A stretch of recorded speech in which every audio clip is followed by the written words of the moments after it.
السلام علیکم ورحمۃ اللہ وبرکاتہ۔ بسم اللہ الرحمن الرحیم۔ عزیز طلبہ، تفسیر کے آج کے سبق میں ہم انک لا تہدی من احببت سے شروع کر رہے ہیں۔ توجہ کیجیے۔ اعوذ باللہ من الشیطان الرجیم، بسم اللہ الرحمن الرحیم۔ انک لا تہدی، بے شک تم ہدایت نہیں دے سکتے، من احببت جس کو تم چاہو، ولکن اللہ یہدی لیکن اللہ تعالی ہدایت دیتا ہے، من یشاء جس کو وہ چاہتا ہے، وہو اعلم بالمہتدین اور وہ خوب جانتا ہے ہدایت پانے والوں کو۔ میرے عزیز طلبہ،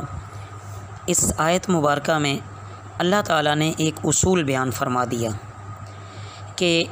جب پیارے نبی صلی اللہ علیہ وسلم کو دیکھا نا کہ وہ دن ہے، رات ہے، اندھیری ہے، بارش ہے، طوفان ہے، موسم اچھا ہے، اچھا نہیں ہے، حالات کیسے ہیں، کیسے نہیں ہیں، بار بار اسی غم میں گھلے جا رہے ہیں کہ کسی طریقے سے یہ اہل مکہ، یہ جو کفار کے سردار ہیں، یہ جو رؤسائے قریش ہیں، یہ جو کافروں کے سردار ہیں، یہ کافر لوگ ہیں، یہ سارے کے سارے کسی طرح اسلام لے آئیں اور پھر پریشان ہو جاتے جب ان کو دعوت دے کر تھک ہار کر واپس آتے، پھر نئے سرے سے چلے جاتے۔ جب آپ صلی اللہ علیہ وسلم کا یہ سارا منظر دیکھا اللہ رب العزت نے، تو اللہ رب العزت نے فرمایا کہ اے نبی کریم صلی اللہ علیہ وسلم، آپ کو جس سے طبعی محبت ہے نا، یا آپ کا دل چاہتا ہے کہ فلاں کو ہدایت ہو جائے، تو لازم نہیں ہے کہ ایسا ضرور ہو جائے۔ آپ کا کام صرف اور صرف راستہ بتانا ہے۔ آگے یہ کہ کون راستے پر چل کر منزل مقصود تک پہنچتا ہے اور کون نہیں پہنچتا، یہ آپ کے قبضہ اختیار سے خارج ہے۔ یہ اللہ تعالیٰ ہی کو اختیار ہے، جسے چاہے ایمان کی دولت سے وہ نواز دے اور جسے چاہے وہ ہدایت سے نہ نواز۔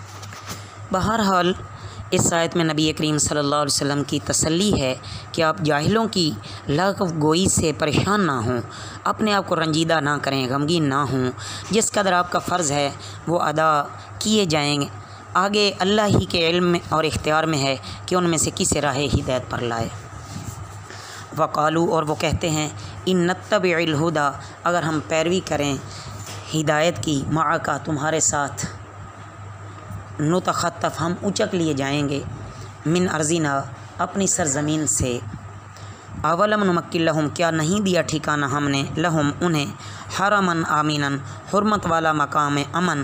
یجبا الیہ کھینچے چلے آتے ہیں، الیہ اس کی طرف، ثمرات کل شیء رزقاً پھل ہر شے سے بطور رزق کے، من لدنا ہماری طرف سے، ولکن اکثرہم لا یعلمون لیکن ان میں سے اکثر نہیں جانتے۔ وکم اہلکنا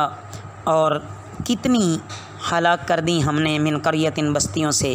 باطرت اتراتی ہیں، معیشتہا اپنی معیشت پر، فتلکا سو یہ، مساکنہم ان کے مسکن، لم تسکن نہ آباد ہوئے، من بعدہم ان کے بعد، الا قلیلا مگر تھوڑے، وکننا اور ہوئے ہم، نحن الوارثین ہم وارث، وما کان ربک اور نہیں ہے تمہارا رب، مہلک القری، وما کان ربک مہلک القری اور نہیں ہے تمہارا رب، مہلک القری ہلاک کرنے والا بستیوں کو، حتی یبعث جب تک بھیج دے، فی امیہا اس کی بڑی بستی میں، رسول یتلو کوئی رسول، یتلو وہ پڑھے، علیہم ان پر، آیاتنا ہماری آیات، وما کننا اور ہم نہیں ہیں، مہلک القری ہلاک کرنے والے بستیوں کو، الا مگر، واہلھا اس کے رہنے والے، ظالمون ظالم، وما اوتیتم اور جو دی گئی تمہیں، من شیء کوئی چیز، فمتاع الحیات الدنیا سو سامان زندگی دنیا کا، وزینتھا اور اس کی زینت، وما عند اللہ اور جو اللہ کے پاس ہے، خیر و ابقا بہتر ہے اور باقی رہنے والا ہے، بہتر ہے اور باقی رہنے والا ہے۔ افلا تعقلون سو کیا تم سمجھتے نہیں ہو؟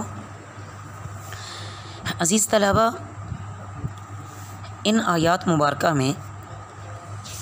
یہ بیان فرمایا جا رہا ہے کہ یہ بدنیت لوگ، کفار اور مشرکین، یہ عجیب و غریب باتیں کرتے ہیں، کہتے ہیں کہ اگر ہم دین اسلام قبول کر کے آپ کے ساتھ ہو جائیں نا، تو یہ سارا عرب تو ہمارا دشمن ہو جائے گا اور ارد گرد کے تمام قبائل ہم پر چڑھ آئیں گے اور سب مل کر ہمارا تو لقمہ کر لیں گے، نہ جان سلامت رہے گی نہ مال۔ حالانکہ یہ بیوقوف لوگ ہیں۔ اس اندیشے کے ایک جواب میں اللہ تعالیٰ کی طرف سے ان آیات میں یہ بتایا گیا ہے کہ دوسروں سے خطرہ محسوس کر کے اور ظاہری طاقتوں سے مرعوب ہو کر اسلام سے انکار کر دینا یہ تو بڑی غلطی ہے۔ کوئی دنیاوی طاقت اللہ کی مرضی کے خلاف کچھ نہیں کر سکتی۔ اور مزید فرمایا کہ عرب کی دشمنی سے کیوں ڈرتے ہو؟ یہ دوسرا جواب، اللہ کے عذاب سے ڈرو۔ دیکھتے نہیں ہو کہ کتنی قومیں گزر چکی ہیں جنہیں اللہ تعالیٰ نے بہت کچھ دیا تھا اور وہ اپنی خوش عیشی پر مغرور ہو گئے تھے۔ جب انہوں نے تکبر اور سرکشی اختیار کی تو اللہ تعالیٰ نے کس طرح انہیں تباہ و برباد کر ڈالا، اور آج صفحہ ہستی پر ان کا نام و نشان بھی نہیں ہے۔ تو اس کے بعد تیسرا جواب کہ پہلے جو قومیں تباہ ہوئی ہیں ان کے باشندے ظالم ہو چکے تھے، مگر اللہ نے ان کو تباہ کرنے سے پہلے اپنے رسول کو بھیج کر متنبع کیا، اور جب اللہ کے پیغمبروں کی تنبیہ پر بھی وہ باز نہ آئے تب اللہ تعالیٰ نے انہیں ہلاک کر دیا۔ اس کے بعد عزیز طلبہ چوتھا جواب سنیں کہ آدمی کو عقل سے کام لے کر اتنا تو سمجھنا چاہیے کہ دنیا میں کتنے دن جینا ہے، یہاں کی بہار، چہل پہل، عیش و عشرت کا مزہ کب تک اٹھا سکتے ہیں؟ نہیں نا، بہت تھوڑی سی زندگی ہے، بس زندگی ختم ہونے والی ہے، عارضی سی زندگی ہے۔ تو پھر یہ خیال کرنا کہ اگر ہم اسلام لے آئیں گے تو چاروں طرف سے کفار چڑھائی کر دیں گے، چاروں طرف سے کفار چڑھائی کر دیں گے اور ہمارا گھر لٹ جائے گا، روزی کا دروازہ بند ہو جائے گا، ایسے نہیں ہو سکتا، ایسے نہیں ہوگا، اللہ ہونے ہی نہیں دیں گے۔ بہرحال کسی دنیاوی لالچ میں شریعت کے حکم سے سرتابی نہیں کرنی چاہیے۔ کارساز حقیقی اللہ تعالیٰ کو سمجھنا لازم ہے۔ جو کچھ بھی ہے دنیا کے نقشے وہ سب کے سب اللہ کے قبضے میں ہیں۔ آفا من وعدناہ، سو کیا جو ہم نے وعدہ کیا اس سے، وعدن حسنن، وعدہ اچھا، فہو لاقیہ، پھر وہ پانے والا ہے اس کو، کمم متعناہ، اس کی طرح جسے ہم نے نفع مند کر دیا اسے، متاع الحیات دنیا، دنیا کی زندگی کا سامان، ثم ہوا یوم القیامتی، پھر وہ روز قیامت، من المحضرین، حاضر کیے جانے والوں میں سے ہیں، ویوم ینادیہم، اور وہ جس دن پکارے گا انہیں، فیقولو، پس کہے گا، این شرکائی الذین، کہاں ہیں میرے شریک وہ جنہیں کنتم تزعمون، تم گمان کرتے تھے، قال الذین، کہیں گے وہ جو حق علیہم القول، جو ثابت ہو گیا ان پر حکم، ربنا، اے ہمارے رب، ہؤلاء الذین، یہ ہیں وہ جنہیں اغوینا، ہم نے بہکایا، اغویناہم، ہم نے بہکایا انہیں، کما غوینا، جیسے ہم بہکے، تبرأنا، ہم بیزاری کرتے ہیں، الیک، تمہاری طرف، ما کانوا، وہ نہ تھے، ایانا، صرف ہماری، یعبدون، بندگی کرتے، وقیل ادعوا،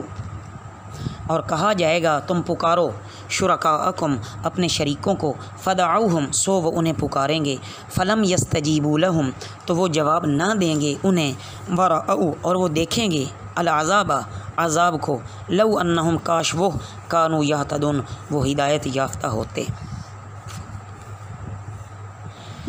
میرے عزیز طلبہ، یہاں اللہ پاک یہ بیان فرما رہے ہیں کہ قیامت میں کفار اور مشرکین اور ان کے معبودان باطلہ کا حال بتایا جاتا ہے کہ قیامت میں مشرکوں سے پوچھا جائے گا، وہ جو تمہارے فرضی معبود تھے جن کو تم نے اپنے گمان کے مطابق اللہ کی صفات میں شریک کر دیا تھا، آج وہ کہاں ہیں؟ ان کو اپنی حمایت کے لیے ذرا بلاؤ۔ یہ سوال تو ہوگا عام مشرکین سے، مگر وہ شیاطین، جن و انس اور مشرکین کے وہ لیڈر اور پیشوا جن کو دنیا میں اللہ کا شریک اور خدائی حصے دار بنایا گیا تھا،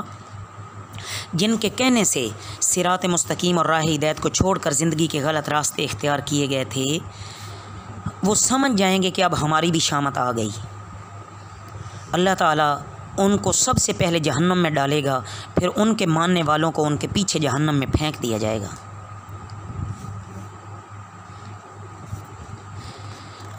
تو جب یہ سوال پوچھا جائے گا نا تو خود یہ جن کی یہ معبودان باطلہ کی بت ہیں، سورج ہے، ستارہ ہے، جو ان کی پرستش کرتے تھے، جو چیزیں بھی ہیں، بہرحال جھوٹے معبود جو بنائے گئے، تو یہ سب کے سب کہیں گے کہ ہم ان کی عبادت اور بندگی سے آج آپ کے سامنے بیزاری کا اظہار کرتے ہیں کہ ہم نے ان کو نہیں کہا تھا کہ آپ ہماری عبادت کرو، یہ خود ہی بے وقوف تھے، انہوں نے اپنی خواہشات کے پیچھے لگ کر ہماری عبادت شروع کر دی تھی۔ پھر ان کا بیان سنیے جو عبادت کرنے والے تھے، وہ کہیں گے کہ یا اللہ بس ہمیں معبودیت کے دعوے کے جرم میں نہ پکڑیے۔ یہ بیان مشرکین کے پیشواؤں کا ہوگا، لیکن مشرکین سے کہا جائے گا کہ اب اپنی مدد اور بچانے کے لیے اپنے معبودان باطلہ کو پکارو اور انہیں کہو کہ ہمیں بچائیں، عذاب سے بچائیں ہمیں، لیکن وہ جواب بھی کوئی نہیں دیں گے، اس لیے کہ وہ خود اپنی مصیبت میں گرفتار ہوں گے۔ اس وقت عذاب الہی کو یہ اپنی آنکھوں سے دیکھ لیں گے، پھر کہیں گے اے کاش ہم دنیا میں راہ راست پر ہوتے تو آج یہ مصیبت نہ دیکھتے۔ تو عزیز طلباء، اللہ تعالیٰ نے تو مومنوں سے جو پیارا وعدہ کیا تھا کہ اللہ تعالیٰ ان کو ہمیشہ ہمیشہ دنیا اور آخرت کے انعامات عطا فرمائیں گے، وہ سچ کر دکھایا اللہ نے۔ اور کافروں کے ساتھ بھی یہی وعدہ تھا کہ بالآخر اگر آج انہوں نے نہ مانا اور یہ منکر رہے تو ایک دن ان کو حاضر کیا جائے گا، اور یہ وہی دن ہے جس کا یہ انکار کرتے تھے، اور آج قیامت کے دن ان کو حاضر کیا گیا ہے۔ وَيَوْمَ يُنَادِيهِمْ، اور جس دن وہ پکارے گا انہیں، فَيَقُولُ، تو وہ فرمائے گا ماذا اجبتم المرسلین، کیا تم نے جواب دیا پیغمبروں کو؟ فعمیت، پس نہ سوجھے گی، علیہم الانباء، ان کو خبریں، یومئذ، اس دن، فہم لا یتساءلون، پس وہ آپس میں سوال نہ کریں گے۔ فَأَمَّا مَن تَابَ، سو جس نے توبہ کی بہرحال، وَآمَنَ، اور ایمان لایا، وَعَمِلَ صَالِحًا، اور اس نے عمل کیے اچھے، فَعَسَىٰ، تو امید ہے، أَن يَكُونَ مِنَ الْمُفْلِحِينَ، کہ وہ ہو کامیابی پانے والوں میں سے۔ وَرَبُّكَ يَخْلُقُ، اور تمہارا رب پیدا کرتا ہے، مَا يَشَاءُ، جو وہ چاہتا ہے، وَيَخْتَارُ، اور وہ پسند کرتا ہے، مَا كَانَ لَهُمُ الْخِيَرَةُ، نہیں ہے ان کے لیے الخیرۃ، اختیار۔ سبحان اللہ، اللہ تعالیٰ پاک ہے، وتعالی عما یشرکون، اور اللہ تعالیٰ برتر ہے اس سے جو وہ شریک کرتے ہیں۔ وربک یعلم، اور تمہارا رب جانتا ہے، ما تکن، جو چھپا ہے، صدورہم، ان کے سینے میں، وما یعلنون، اور وہ جو ظاہر ہے، جو وہ ظاہر کرتے ہیں، وہو اللہ، اور وہی اللہ ہے، لا الہ الا ہوا، نہیں ہے کوئی معبود سوائے اس کے، لہ الحمد فی الاولی والآخرہ، اسی کے لیے تمام تعریفیں ہیں دنیا میں اور آخرت میں، ولہ الحکم، اور اسی کے لیے فرما روائی ہے، اور وإلیہ ترجعون، اور اسی کی طرف تم لوٹ کر جاؤ گے۔ عزیز طلباء، ان آیات مبارکہ میں دیکھیں کہ جب قیامت کے دن مشرکوں سے اس دنیا میں شرک کرنے کے متعلق پوچھا جائے گا نا، تو کوئی جواب ان سے نہیں بنے گا سوائے اس کے کہ دنیا میں جو انہوں نے گمراہی اختیار کی اس پر وہ پچھتائیں گے اور حسرت اور افسوس کریں گے کہ کاش ہم دنیا میں ہدایت حاصل کر لیتے اور سیدھی راہ اختیار کر لیتے تو آج یہ مصیبت نہ دیکھنی پڑتی۔ اس کے بعد میرے عزیز طلباء، ان سے پھر پوچھا جائے گا کہ جب پیغمبر تمہارے پاس آتے تھے تو تم نے ان کی دعوت کو کیوں نہ مانا اور پیغام کا کیا جواب دیا تم نے؟ یہ سوال سن کر بھی کفار اور مشرکین حواس باختہ ہو جائیں گے۔ دنیا میں اگرچہ وہ پیغمبروں کے مقابلے میں بڑا تکبر کرتے تھے، بڑی باتیں کرتے تھے، جیسا ان کے جواب منہ میں آتا وہ ویسا ہی ٹھوک دیتے تھے، ویسا ہی ان کو لگا دیتے تھے، لیکن آج ان کے پاس کوئی جواب نہیں ہوگا۔ اس کے بعد اللہ تعالیٰ فرمائیں گے کہ ایسے لوگوں کو امید رکھنی چاہیے کہ انہیں آخرت کی کامیابی ان لوگوں کو حاصل ہوگی جن میں یہ صفات ہوں گی، جو توبہ کرے گا اور نیک اعمال اختیار کرے گا، تمام احکام، اوامر، نواہی یعنی کرنے کے کاموں کو کریں گے، رکنے کے کاموں سے رک جائیں گے، تو اللہ نے ایسے لوگوں کے لیے کامیابی کا زیور تیار کر رکھا ہے۔ اس کے بعد اللہ رب العزت مزید فرماتے ہیں کہ کسی کو اپنی توبہ اور اعمال صالحہ پر مغرور نہیں ہو جانا چاہیے، بلکہ نیک اعمال بھی کرتے رہیں اور اللہ کی رحمت سے امید کرتے رہیں کہ اللہ ضرور انشاءاللہ کامیاب فرما دے گا۔ آخر میں اللہ رب العزت نے دوبارہ اپنی صفات کا تذکرہ فرمایا ہے کہ اللہ جو چاہیں وہ کر گزرتے ہیں۔ اللہ جسے پیدا کرنا چاہیں، جسے مارنا چاہیں، جو کچھ اللہ پسند کریں اسے کر دیتے ہیں، اور جو انسان جو مرضی کر لے، جیسے چھپائے یا ظاہر کرے، اللہ کے سامنے پوشیدہ بھی ظاہر ہے اور ظاہر بھی ظاہر ہے۔ اللہ ہر چیز کو جانتے ہیں، وہ علیم بذات الصدور ہیں، اور اللہ کے علاوہ کوئی معبود نہیں۔ عزیز طلبہ، دنیا اور آخرت میں تمام تعریفیں اللہ کے لیے ہیں، اور اسی کی بات ماننی ضروری ہے، کیونکہ اسی کی طرف لوٹنا ہے۔ اگر جس نے ان باتوں کو مان لیا وہ تو کامیاب ہو جائے گا، اور جس نے ان باتوں کی تکذیب کی وہ ہمیشہ ہمیشہ کے لیے نقصان میں ہوگا۔ اللہ رب العزت ہمیں اپنی سچی اطاعت نصیب فرمائے۔ وما علینا الا البلاغ المبین۔